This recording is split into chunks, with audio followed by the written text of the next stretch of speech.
Bonjour et bienvenue sur la chaîne. Les conflits politiques et la politique camerounaise sont ce que nous mettons à jour. S'il vous plaît, abonnez et appuyez sur la cloche de notification pour joindre cette belle famille.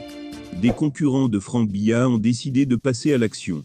Suite à la montée en puissance du fils de Paul Biya, dans le plan de succession de ce dernier ne veulent pas voir une seule banderole affichant le fils du chef de l'État dans les rues de Yaoundé. Selon une information publiée ce mardi par le lanceur d'alerte Bory Bertolt, la police et la gendarmerie sont aux trousses de 7 activistes qui avaient pour mission de poser des banderoles avec les images de Franck Biya à Yaoundé. 6 personnes ayant posé les banderoles de Franck Biya sont actuellement recherchées par les forces de sécurité sur toute l'étendue du territoire national.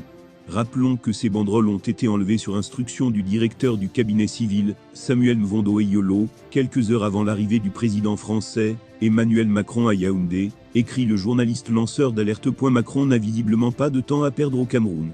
Après son accueil à l'aéroport de Yaoundé et son installation à l'hôtel, le chef de l'État français a discrètement reçu la visite de Franck Biya, le fils aîné de Paul Biya, celui-là même qui est pressenti pour succéder à son père à la tête du Cameroun. Bien entendu, cet entretien de 4 heures des temps ne figure pas dans l'agenda du chef de l'État et est censé être caché. D'après une source très crédible, Samuel Mvondo Eyolo et Franck Biya attendaient discrètement Emmanuel Macron dans ses appartements, le temps que ces derniers le rejoignent. Presque personne n'était là, au moment où Franck Biya et Mvondo Eyolo quittaient les lieux. L'entretien a duré plusieurs heures, ajoute notre source. D'autres informations, dans le cadre de l'arrivée de Macron, notamment celle publiée par nos confrères de Châteauneuf, semblent corroborer cette information.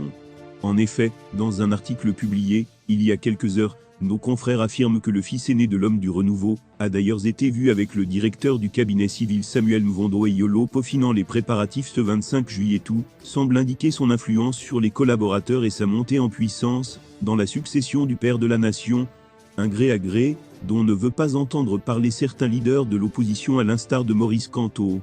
Le président du MRC a d'ailleurs critiqué l'étiquette insurrectionnelle faite à son parti politique, ajoute-t-il.